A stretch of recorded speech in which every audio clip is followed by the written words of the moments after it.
ये आपका आज का संपादकीय पाठ है और संपादकीय पाठ आपको प्रीलिम्स में, मुख्य परीक्षा में, इंटरव्यू में हर जगह मदद पहुंचाता है। फिर चाहे आप लोग स्टेट पीसीएस की तैयारी कर रहे हो या फिर सिविल सर्विस एग्जाम की तैयारी कर रहे हो। भारतीय हितों के समक्ष नया संकट। ये कौन सा संकट है? तो आप देख रहे हैं कि संसद के सत्र चल रहे हैं। तो संसद के दोनों सदनों से को संबोधित करते हुए राष्ट्रपति द्रौपदी मुर्मू ने विघटनकारी शक्तियों से सावधान रहने की जो आवश्यकता जताई, उसमें भले ही इन शक्तियों की ओर संकेत ना किया हो, लेकिन ऐसी शक्तियों की ओर गंभीरता से ध्यान दिया जाना चाहिए। और इन दिनों म्यांमार भीषण गृह युद्ध से जूझ रहा है। बीते दिनों नई दिल्ली में म्यांमार के उप प्रधानमंत्री यू थान श्रेयो ने विदेश मंत्री एस जयशंकर से गंभीर चर्चा भी की थी। म्यांमार की सैन्य सरकार ने फरवरी 2021 में निर्वाचित चांसलर आंग सान सू की सरकार को बर्खास्त किया था और सैन्य सरकार के खिलाफ ताजा विद्रोह उसका ही परिणाम जान पड़ता है। सीमावर्ती क्षेत्रों के काचिन, सेंगाइन चिन और रखाइन राज्यों में विद्रोहियों से सेना लगातार पराजित हो रही है और पूर्वोत्तर भारत से व्यापार का नया व्यवसायिक समुद्री एवं सड़क मार्ग भी विद्रोहियों की गतिविधियों से प्रभावित हो रहा है। और भारत को म्यांमार में सितवे का काउंसलेट बंद करना पड़ा और राजनयिक वापस बुला लिए गए। वहां के शरणार्थी जिनमें सरकारी सैनिक भी है, भागकर मिजोरम आ रहे हैं। देखिए हमारी प्यारी पृथ्वी, इसमें आप देखेंगे ये हमारा प्यारा भारत है। ये आप लोगों को म्यांमार देखने को मिलेगा। और देखिए ऊपर अरुणाचल प्रदेश, नागालैंड, मणिपुर और मिजोरम, 4 राज्यों की सीमा लगती है हमारी म्यांमार से। और आप देखिए बांग्लादेश की प्रधानमंत्री शेख हसीना भी बीते दिनों भारत यात्रा पर थी। उन्होंने कुछ दिन पूर्व एक बड़ा बयान दिया था। एक बड़ी शक्ति म्यांमार एवं बांग्लादेश के हिस्सों को लेकर एक ईसाई राज्य स्थापित करने की योजना बना रही है। देखिए ये आप लोगों को बांग्लादेश देखने को मिलेगा। 1971 में भारत पाकिस्तान के बीच जो युद्ध हुआ था ना, उसी समय ये आजाद हुआ था। इसमें आप देखिए पश्चिम बंगाल हो गया, आपका असम हो गया, मेघालय हो गया, त्रिपुरा, मिजोरम, 5 राज्यों की सीमा हमारी किससे, बांग्लादेश से भी लगती है। और उन्होंने यह भी कहा था कि उन पर सेंट मार्टिन द्वीप लीज पर देने का दबाव है। और पश्चिमी देश के एक प्रतिनिधि ने उनसे कहा था कि यदि वह सहयोग करेंगी तो उनके चुनाव पर कोई आपत्ति नहीं होगी। और आप देखिए अन्यथा उनके लिए बहुत सी समस्याएं खड़ी होंगी। ध्यान रहे कि बांग्लादेश के सेंट मार्टिन आइलैंड को लीज पर लेने के लिए अमेरिकी दबाव की बातें खूब सामने आई हैं। शेख हसीना ने किसी सभा में कहा भी था कि वह देश को किराए पर देने नहीं आई हैं। सेंट मार्टिन द्वीप बांग्लादेश एवं म्यांमार की सीमाओं के निकट बंगाल की खाड़ी में स्थित यहाँ से बड़े इलाके की निगरानी की जा सकती है। और शेख हसीना का बयान यही संकेत करता है कि इस क्षेत्र में एक ईसाई देश बनाने की आप देखते प्रयास हो रहा है। यह प्रयास 1941 से 47 में भी ब्रिटिश क्राउन कॉलोनी संरक्षित राज्य के रूप में किया गया था, लेकिन बदली हुई परिस्थितियों एवं अंग्रेजों के भारत से जल्द भागने के फेर में वह परियोजना सिरे नहीं चढ़ सकी थी। म्यांमार के संकट में चीन द्वारा विद्रोहियों को अस्त्र शस्त्र दिए जाने की सूचना है। यदि अमेरिका असल में भारत का रणनीतिक भागीदार है तो म्यांमार संकट के समाधान में उसे भारतीय हित का पक्षधर होना चाहिए, पर ऐसा नहीं दिख रहा है। यदि म्यांमार चीन के पाले में चला गया तो म्यांमार के बंदरगाहों से हिंद महासागर में चीन के प्रवेश के आसार बन जाएंगे और वह मलक्का स्टेट की बाधा का विकल्प भी तलाशेगा और साथ ही अपनी पूंजी निवेश व दोहन के लिए पाकिस्तान के सामान उसे भी म्यांमार जैसा देश भी मिल जाएगा। और आप देखेंगे कि 3 भारतीय राज्य नागालैंड, मणिपुर, मिजोरम की सीमा म्यांमार से लगती है। म्यांमार का एक राज्य काचिन है और जो चीन की सीमा के दक्षिण में है। अरुणाचल प्रदेश की सीमा भी लगती है, याद रखिएगा। और आप देखेंगे कि यह म्यांमार की उत्तरी राज्य है। एक से सेगाइन राज्य है, उसके बाद चीन राज्य आता है। और इनकी जनसांख्यिकी को देखें तो चीन राज्य मिजोरम एवं मणिपुर से मिलता है और वहां ईसाई आबादी आप देखते हैं कि 85% है। काचिन राज्य की सीमा अरुणाचल प्रदेश, नागालैंड से मिलती है। वहां ईसाई आबादी तेजी से बढ़कर 80% पहुंच रही है। और हमारे यहाँ मणिपुर के मैतेई और कुकियों के बीच विवाद का मूल यही चिन राज्य क्षेत्र है, चूंकि कुकी चिन जाति को ही एक शाखा है और सीमावर्ती राज्यों नागालैंड, मणिपुर एवं मिजोरम में ईसाई आबादी क्रमशः 80, 45 और 87% है। इसी कारण अब इस क्षेत्र में म्यांमार की कमजोर कमजोर डवाडोल राजनीतिक स्थिति का लाभ उठाकर एक ईसाई देश स्थापित होने के आसार बनने लगे हैं। म्यांमार में आप देखते हैं 85% ईसाई आबादी का चिन राज्य तो पहले से उपलब्ध है। उसे समुद्र तक पहुंच के लिए एक रखाइन राज्य और बांग्लादेश के चटगांव प्रायद्वीप की भूमि की भी आवश्यकता पड़ेगी। और यही भारत का महत्वाकांक्षी 7वीं कालादान प्रोजेक्ट भी पूर्ण होने के निकट है। और यहाँ के एक बड़े शहर पलेटवा पर आप देखिए पिछले माह विद्रोही बलों का कब्जा भी हो चुका है और यहाँ भारत के हितों के विरुद्ध स्थितियां आकार ले रही हैं।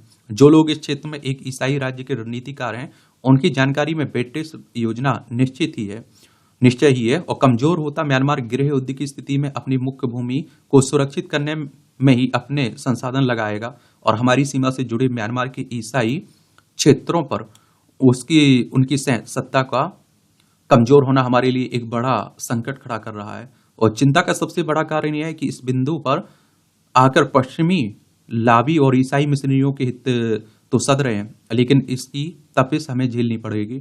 मणिपुर में हिंदू ईसाई विभेद पहले ही बढ़ा हुआ है। भारत विभाजन के दौर का यह तथ्य ध्यान रहे कि भारत को 2 नहीं बल्कि 3 भागों में विभाजित करने की योजना थी। एक आप देखिए मिशनरियों की मांग पर पूर्वोत्तर एवं म्यांमार के ईसाई राज्यों को मिलाकर क्राउन कॉलोनी संरक्षित राज्य बनाने की योजना असम के तत्कालीन governor Robert read Andrew glow ने प्रस्तुत की थी। हालांकि कांग्रेस नेता गोपीनाथ बोरदोलोई के विरोध के कारण असम को पूर्वी बंगाल के समूह से अलग करना पड़ा और अंग्रेजों को कैबिनेट मिशन की तीसरी सूची संशोधित करनी पड़ी थी। यदि असम पूर्वी बंगाल के साथ पूर्वी पाकिस्तान के समुच्चय में चला जाता तब पूर्वोत्तर में एक ईसाई राज्य की भूमिका बन जाती। अब 75 वर्ष बाद पुनः उसकी संभावनाएं तलाशी जा रही हैं। जॉर्ज सोरेस एवं भारत विरोधी शक्तियों की मोदी सरकार को सत्ता से बाहर करने की योजना सफल हो जाती तो म्यांमार के विखंडन एवं बांग्लादेश में विद्रोही शक्तियों को उभार कर ऐसी स्थितियां बना दी जाती और जिसमें 75 वर्ष पहले का ईसाई राज्य बनाने का ब्रिटिश साम्राज्यवादी एजेंडा अंततः सफल हो सकता था। अच्छी बात है कि उनकी इस साजिश पर पानी फिर गया, मगर भारत को कहीं अधिक सावधान रहने की जरूरत है। लेखक पूर्व सैन्य एवं प्रशासनिक अधिकारी हैं कैप्टन आर विक्रम सिंह, इनके द्वारा यह आर्टिकल लिखा गया है। आप लोग क्या सोचते हैं? अपनी राय आप लोग जरूर बताया करिएगा इस तरह के मुद्दों पर। महामारी जैसा बनता अकेलापन। आजकल आप देखते हैं कि मैं कहता हूं ना, समझाने वाला तो बहुत सारे लोग हैं, कोई समझने वाला नहीं है। आज के समय में अकेलेपन में आप देखते हैं कि लोग रहना पसंद करने लगे या कहिए मजबूरी बन गई उनकी। काफी समय से यह माना जाता रहा है कि बुजुर्गों में अकेलापन बढ़ गया है। इसका कारण संयुक्त परिवार का ना होना है, बच्चों का विदेश या बाहर के शहरों में बस जाना, रिटायरमेंट, जीवन साथी का ना रहना, दोस्तों से संपर्क टूटना आदि। मगर अब नए शोध के अनुसार अकेलापन युवाओं को भी बहुत परेशान कर रहा है। यह असमय ही उन्हें मृत्यु की ओर धकेल रहा है और इसका एक कारण हम उम्र लोगों से कम संपर्क, परिवार से दूरी है। नौकरियां भी अब ऐसी हो चली हैं जहां युवा 24 घंटे के नौकर हैं। उन्हें हर हाल में टारगेट पूरे करने होते हैं और भले ही इसके लिए कितने ही घंटे में काम क्यों ना करना पड़े। इस अतिरिक्त व्यस्तता के कारण वे अपने आसपास और दोस्तों से कट रहे हैं। और आपको अमेरिका में रहने वाले सर्वश्रेष्ठ गुप्ता का केस तो याद ही होगा। यह युवा बहुत तेजस्वी और मेधावी था। अमेरिका के एक बड़े संस्थान में काम करता था। वह दफ्तर में 16 से 18 घंटे काम करता था, फिर अधिक कहते थे और अधिकारी कहते थे और करो। ना उसके पास घर जाने का समय था, ना ही सोने का।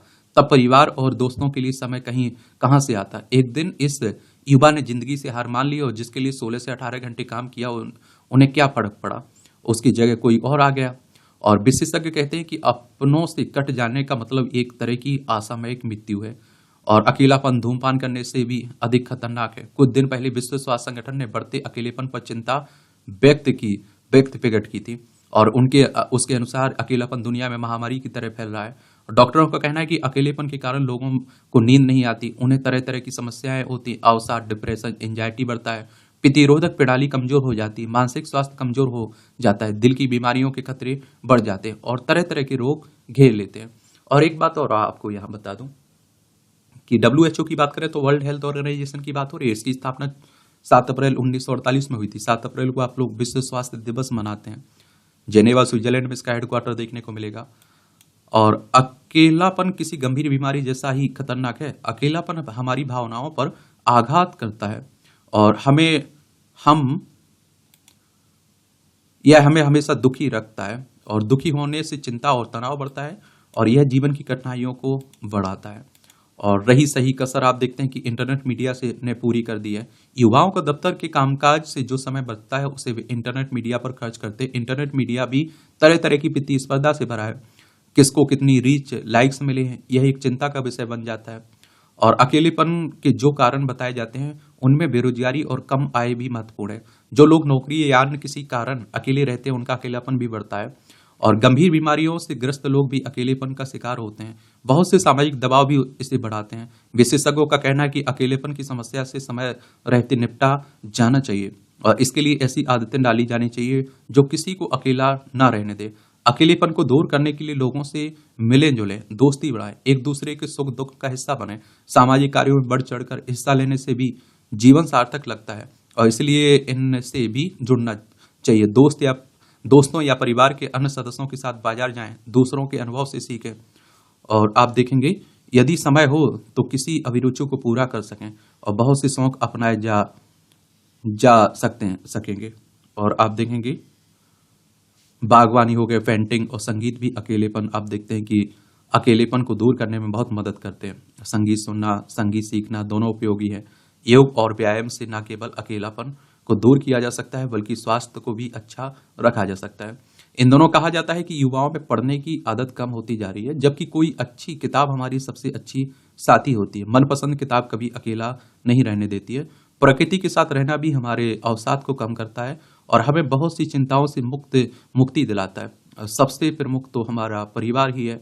यदि परिवार के साथ रहते हैं तो स्वजनों के साथ समय बिताना एक अच्छा विकल्प है।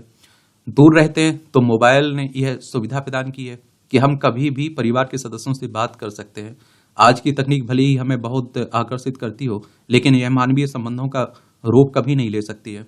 वह पश्चिम तो तमाम तकनीकी उपकरणों और सुविधाओं से भरा पड़ा है। वहां न केवल युवा बल्कि अधिकांश आबादी अकेलेपन की पीड़ा झेलने को मजबूर है और लंबे अरसे तक वहां अकेलेपन को आत्मनिर्भरता और ताकत के रूप में पेश किया गया। आज पश्चिम के लोग परिवार परिवार चिल्ला रहे हैं और यह अफसोस की बात है कि भारत में अकेलेपन को किसी वरदान की तरह समझा जा रहा है। अकेलेपन की विशेषता के रूप में यह बताया जाता है कि हम जो चाहें वह सब कर सकते हैं। पहले संयुक्त परिवार को तोड़कर एकल परिवार बने। अब बहुत से युवा जिनमें लड़के लड़कियां दोनों शामिल हैं परिवार नाम की संस्था से ही दूर भागते हैं। उन्हें लगता है कि अकेले हैं तो आजाद हैं, परिवार है तो जिम्मेदारियों का बोझ है और आजादी खतरे में।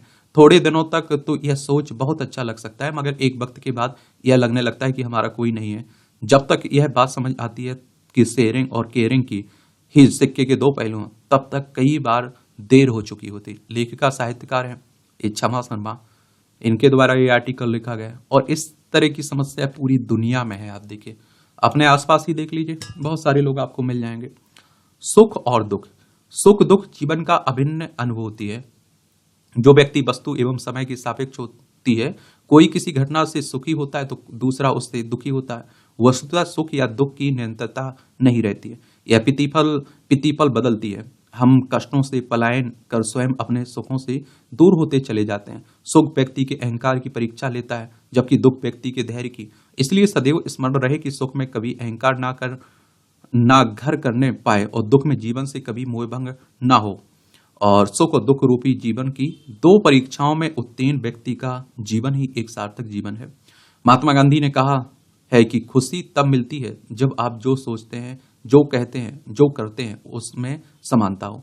सुख हवा का वह झोंका है जिसके गुजर जाने का एहसास तब नहीं होता है तक नहीं होता है। सुख में समय कब निकल गया उसका आभास तक नहीं होता है। जब दुख में समय रुका ठहरा सा लगता है। और सुख का रंग रूप व्यक्तिगत होता है और वह जहां भी मिलता है आनंद प्रदान करता प्रतीत होता है, जबकि दुख इसका विपरीत है। दुख को शिक्षक समझें और उससे सीख लें। जीवन में जितना कष्ट आएगा उतना ही आप कष्टों को सहते सहते धैर्यवान होते जाएंगे और धैर्य की शक्ति से हम कितनी भी विकट परिस्थिति का सामना कर उससे उबरने में सक्षम हो जाते हैं। धैर्य एक ऐसा गुण है जो व्यक्ति की कार्य क्षमता में वृद्धि करता है, उसे आगे ले जाता है।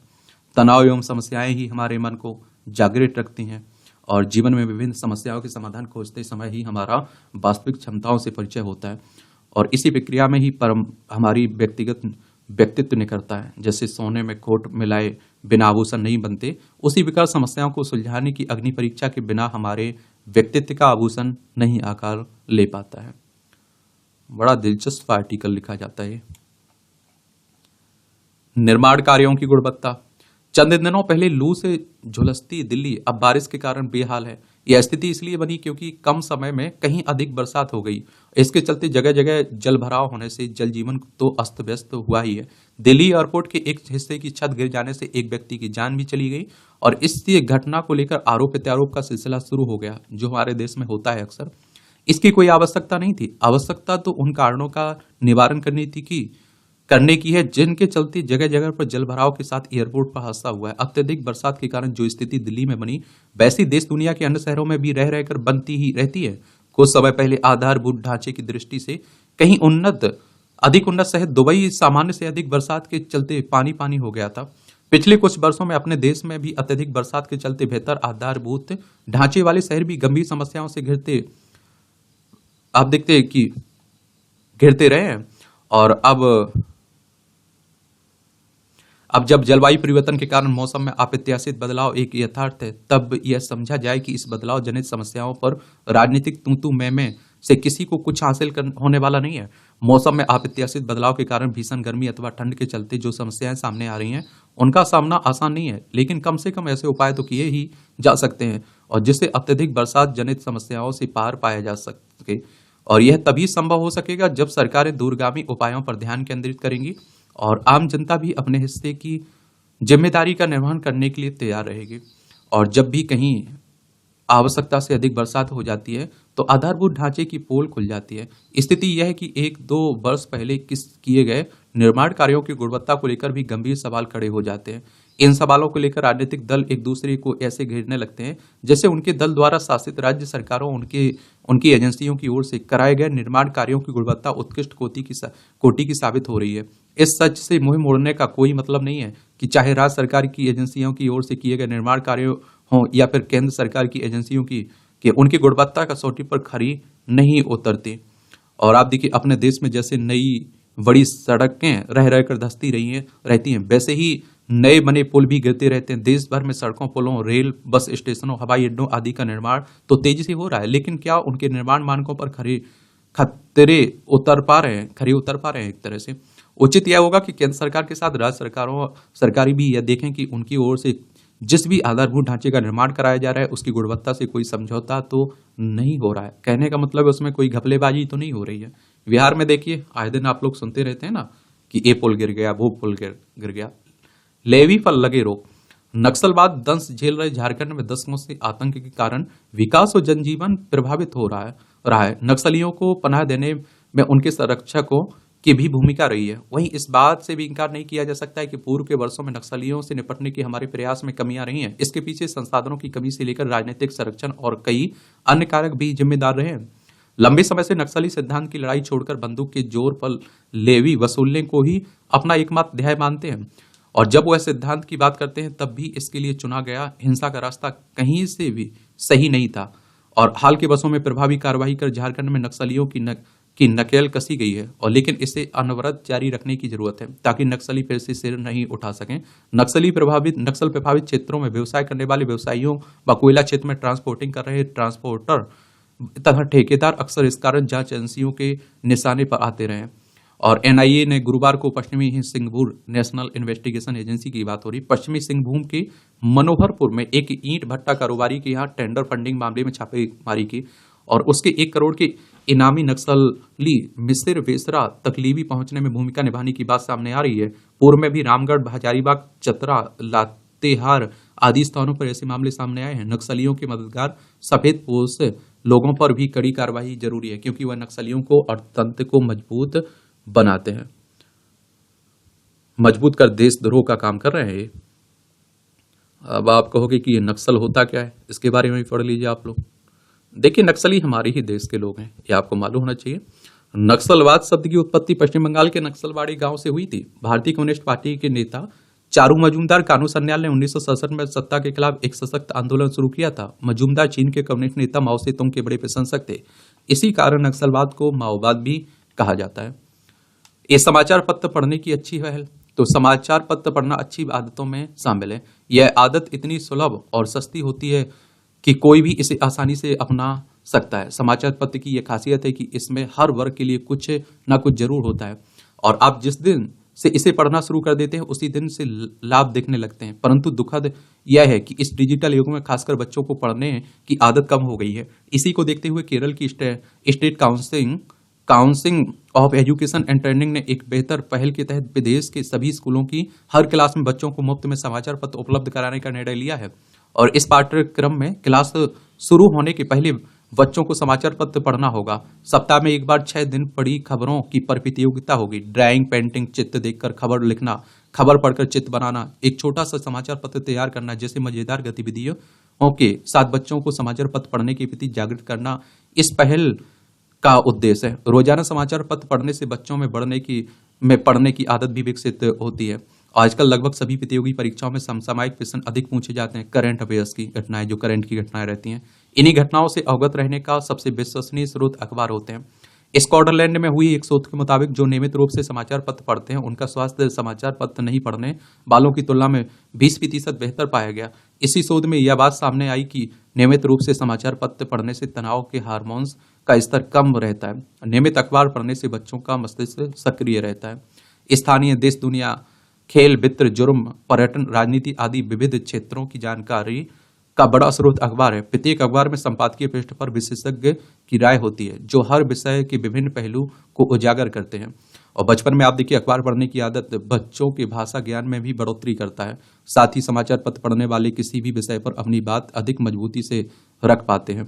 और अमेरिकी शिक्षाविदों और मनोवैज्ञानिकों द्वारा किए गए एक शोध के अनुसार समाचार पत्र नियमित पढ़ने वाले, चाहे बच्चे चाहे युवा हो, कोई भी उम्र के हों, इन लोगों के मित्र भी अधिक और अलग अलग क्षेत्रों से होते हैं क्योंकि वे राजनीति, अर्थशास्त्र, सामान्य विज्ञान, सामान्य ज्ञान, खेल, फिल्म, अधर्म के आधार बारे में एक जीवंत संवाद स्थापित करते हैं। कहा भी गया है कि एक बात हमेशा याद जानी चाहिए कि देखा हुआ या बोला हुआ तो इत्र की खुशबू की तरह थोड़ी देर में उड़ जाता है, लेकिन लिखा हुआ सदियों तक का दस्तावेज होता है।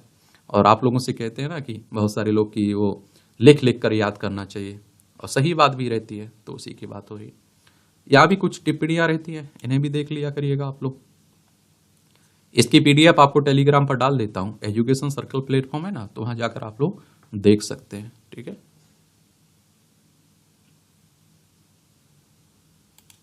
ये आरक्षण पर समग्रता में होना चाहिए विचार। और देखिए आरक्षण बड़ा मुद्दा खतरनाक है क्योंकि हमारे देश में आए दिन आप देखते हैं कि इस पर बहस होती रहती है। और देखिए इस तरह के मुद्दे पर जब आप लोग कुछ लिख रहे हैं, बोल रहे हैं, तो बड़ा ध्यान रखा करिएगा, बड़ा न्यूट्रल होकर देखा करिएगा। और पॉजिटिव पॉइंट क्या है, नेगेटिव पॉइंट क्या है, कहाँ क्या समाधान हो सकता है, आप सुझाव अपने दे सकते हैं, थोड़ा ध्यान रखना है। हमारे देश में आरक्षण लंबे समय से बहस चली आ रही है। क्या विद्यालयों, उच्च शिक्षण संस्थानों और नौकरियों में आरक्षण से असमानता को बढ़ावा मिल रहा है? इस पर लोगों की अपनी अपनी विचारधाराएं एवं दृष्टिकोण है। यही कारण है कि आरक्षण पर देश कभी एकमत नहीं हो पाया। आरक्षण की नीति केवल भारत में ही नहीं बल्कि विश्व के अनेक देशों में अपनाई जाती है। अलग अलग देशों में रंग, लिंग, जाति, धर्म और आप देखते हैं कि नस्ल के आधार पर हो रहे भेदभाव को मिटाने के लिए दलित वर्ग को आरक्षण के माध्यम से ऊपर उठाने का प्रयास किया जा रहा है। हमारे देश में आरक्षण को अधिक मान्य बनाने के लिए विद्यालय स्तर से ही इसके ऐतिहासिक, सामाजिक एवं सांस्कृतिक पृष्ठभूमि को समझाने की आवश्यकता है। और इसके लिए आप देखेंगे, इसके लिए हर बच्चे के मन से जाति, नस्ल और क्षेत्रीयता का भेदभाव मिटाना होगा और तभी हमारा समाज समान बन सकेगा। और आप देखेंगे कई लोग आरक्षण को उच्च शिक्षा, रोजगार और आधिकारिक योजनाओं तक पिछड़े वर्ग की पहुंच को आसान बनाने के रास्ते के रूप में देखते हैं। वास्तव में यह अधूरा सच है क्योंकि इससे सरकारी नौकरियों की संख्या, सरकारी शिक्षा संस्थानों में सीटें और यहां तक कि कल्याणकारी योजनाओं के लिए भी बजट की कठिनाइयों का सामना करना पड़ता है। और आप देखते हैं मांग के सापेक्ष इन सब की उपलब्धता कम होती जा रही है, जबकि पिछले 3 दशकों में भारत के सामाजिक आर्थिक परिवर्तन के बारे में एक बड़ा सच यह है कि सुधारों ने लाखों लोगों को गरीबी से बाहर निकाला है। बहरहाल जब आरक्षण पर की चर्चा होती है तो यह भी चर्चा स्वाभाविक है कि जो लोग आरक्षण के कारण अब सशक्त हो गए हैं या फिर पहले से ही सशक्त थे लेकिन आरक्षण का लाभ लेते आ रहे थे, उनकी पहचान की जाए और उन्हें आरक्षण से वंचित किया जाना चाहिए। यानी कि जिन लोगों को फायदा मिल चुका है उन्हें बाहर का रास्ता दिखाना चाहिए। और इस संदर्भ में पूर्व में रोहिणी आयोग का गठन किया गया था वह इसकी समीक्षा करे और एक वर्गीकरण प्रस्तुत करे जिसके आरक्षण का लाभ उन वंचित वर्गों को मिल सके जो वास्तव में आरक्षण लेने के योग्य हैं। आयोग ने अपनी सिफारिश सौंपी थी जिस पर विचार किया जाना चाहिए। रोहिणी आयोग मिशन, तो इसके बारे में जरूर याद रखिए। आयोग का मिशन सामाजिक शैक्षणिक रूप से पिछड़े वर्गों की स्थिति की जांच करना, उनकी बेहतरी के लिए उपाय सुझाना था, उन्हें आरक्षण के भीतर लाभ वितरण की निष्पक्षता का आकलन करना था, ओबीसी के भीतर उप वर्गीकरण के लिए मानदंड स्थापित करना था और इसके अतिरिक्त आयोग को ओबीसी की केंद्रीय सूची में एडजस्टमेंट की सिफारिश करने, दोहराव, अस्पष्टता, विसंगतियां और वर्तनी या लेखन में त्रुटियों जैसे मुद्दों को संशोधित करने का काम सौंपा गया। 2018 में रोहिणी आयोग ने ओबीसी के लिए आरक्षित 1.3 लाख से ज्यादा नौकरियां, सरकारी नौकरियों और सरकारी शैक्षिक संस्थानों में प्रवेश की जांच की थी। अंततः निष्कर्ष से पता चला कि 97% आरक्षित अवसरों को 25% ओबीसी उपजातियों ने ले लिया, जिसमें 983 समुदायों को शून्य प्रतिनिधित्व मिला। और वहीं आप देखते हैं कि 994 जातियों द्वारा केवल 2.68% आरक्षण का उपयोग किया गया। रोहिणी आयोग के दिसंबर 2019 के परामर्श से ज्यादा न्याय संगत वितरण के लिए उप श्रेणियों को 3 श्रेणियों में 3 वर्गों में विभाजित करने का प्रस्ताव दिया गया था और जिसमें बिना लाभ वाले समुदाय, आंशिक लाभ और अधिकतम लाभ लेकिन डेटा और गैप ओबीसी प्रतिनिधित्व पर सीमित, आप देखें सीमित जानकारी के कारण चुनौतियां बन रही हैं। मंडल आयोग, क्या मंडल कमीशन को लागू किए जाने के बाद देश की ओबीसी जातियों को आरक्षण के दायरे में लाया गया और ओबीसी को 27% आरक्षण निर्धारित किया गया था, लेकिन यह लागू होने के बाद भी ओबीसी की बहुत सारी जातियां आरक्षण के लाभ से वंचित रह रही थी। ऐसे में ओबीसी में शामिल जातियों में आरक्षण का समान लाभ पहुंचाने के लिए राष्ट्रीय पिछड़ा आयोग ने साल 2015 में ओबीसी आरक्षण को 3 हिस्सों में बांटने की सिफारिश की। इसके बाद ही केंद्र की मोदी सरकार ने ओबीसी आरक्षण के आकलन और उसके लाभ को लेकर 2017 में रोहिणी कमीशन का गठन किया था और इसके कार्यकाल को 13 बार विस्तारित दिया गया था। तब जाकर आयोग ने अपनी रिपोर्ट राष्ट्रपति को सौंपी थी। इसके साथ ही अब सभी की निगाहें मोदी सरकार पर टिकी हैं कि क्या रोहिणी कमीशन की सिफारिशों को सरकार लागू करेगी। इसकी वजह एक है कि ओबीसी का 27% आरक्षण अभी तक समान रूप से लागू है, लेकिन रोहिणी कमीशन ने उसे वर्गीकरण करने की सिफारिश की है। देश में ओबीसी में 2633 जातियां हैं और कई रिपोर्ट में यह बात सामने आई है कि आरक्षण का लाभ कुछ चुनिंदा ओबीसी जातियों को ही मिलता रहा है। इसी के मद्देनजर रोहिणी आयोग ने ओबीसी के आरक्षण को श्रेणियों में बांटने का सुझाव दिया था।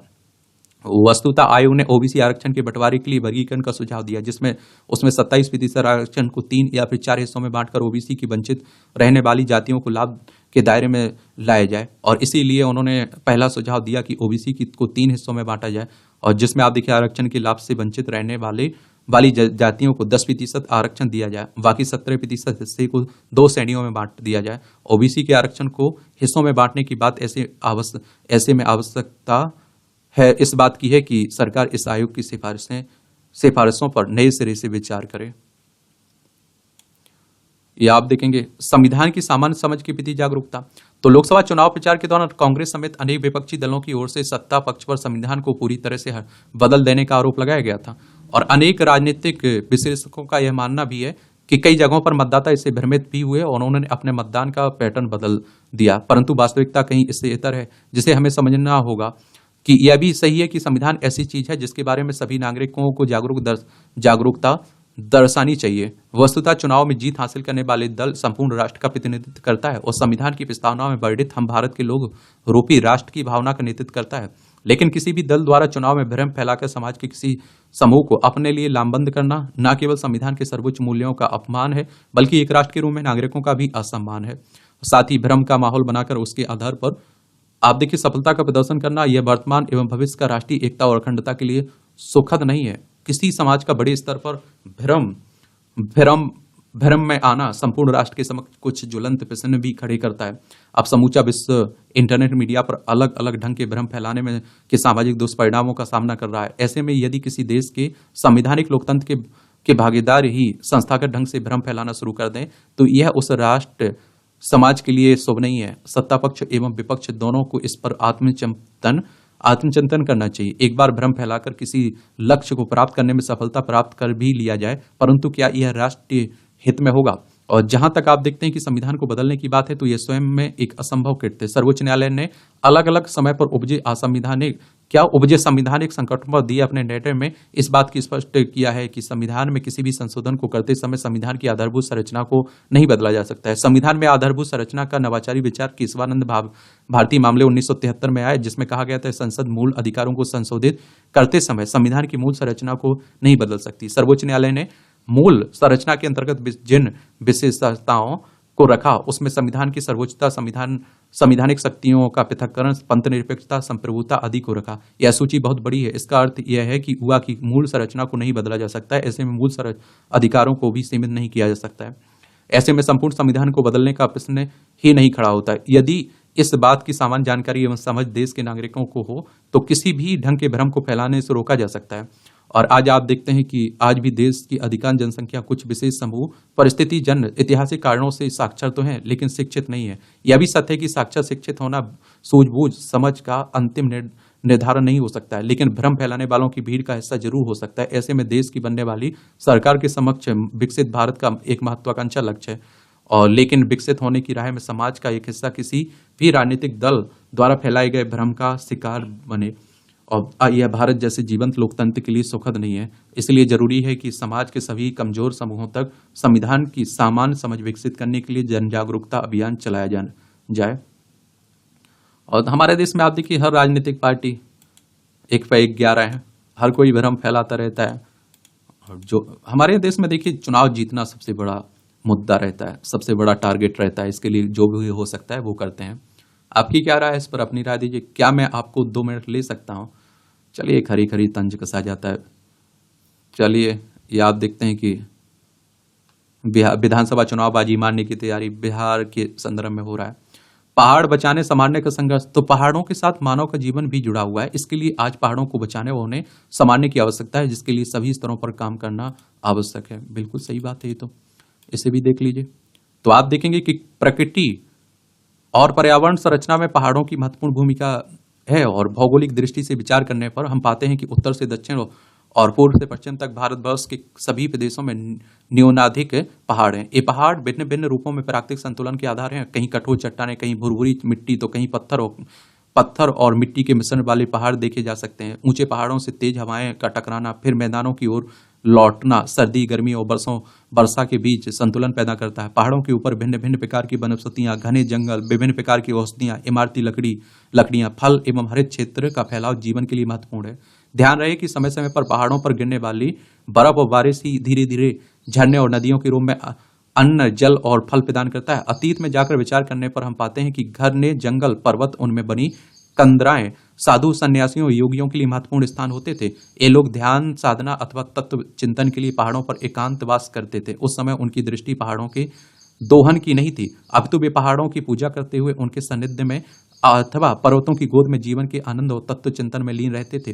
रामायण में वाल्मीकि ने अनेक स्थानों पर पर्वतीय क्षेत्र भौगोलिक दृष्टि से उनके महत्व, वहां रहने वाली जनजातियों, उन पर्वतों पर पाई जाने बहुमूल्य वनस्पतियों का वर्णन किया है। कालांतर में विकास के नाम पर नदी, पर्वत और जंगलों के दोहन और उन्हें आप देखते हैं कि विकृत करने का सिलसिला शुरू हुआ। आज पहाड़ घट रहे हैं और विकृति का शिकार हैं। होटल, आवास व सड़क बनाने के लिए पहाड़ों की कटाई जा रही है। एक सुरंग का निर्माण उस क्षेत्र की समूची पर्वतीय श्रृंखला पर हलचल पैदा कर देता है। विकास और पर्यटन के नाम पर पहाड़ों में मानवीय हस्तक्षेप निरंतर बढ़ रहा है।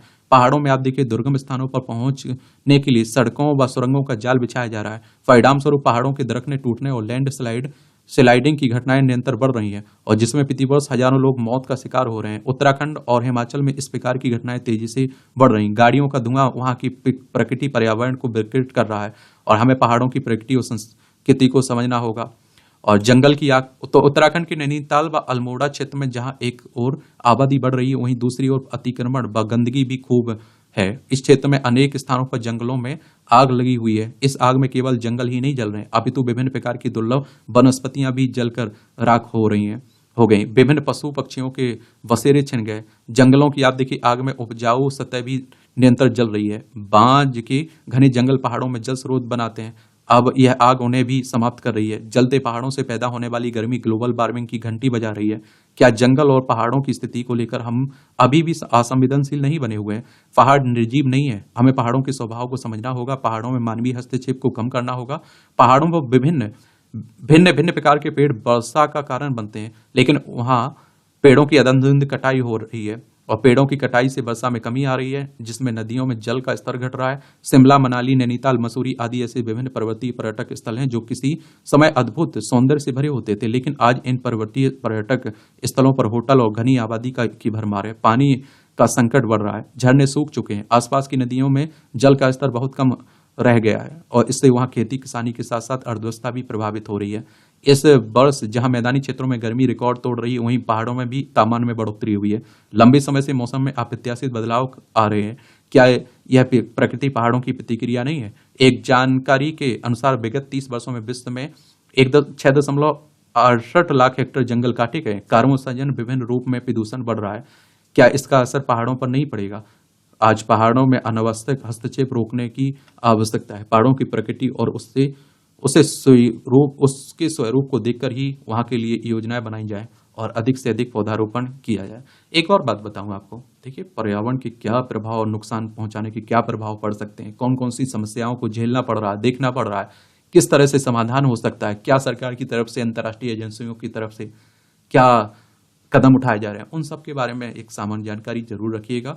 मुख्य परीक्षा में आप आंसर राइटिंग करते हैं, वहां भी लिखने के लिए आ जाता है और आपको उपयोगी हो जाते हैं और निबंध में भी काफी सहायक होते हैं आपके लिए। चलिए, तो इस तरह से दैनिक जागरण का संपादकीय पाठ खत्म होता है। आप लोग पढ़ते रहिए, एंजॉय करते रहिए।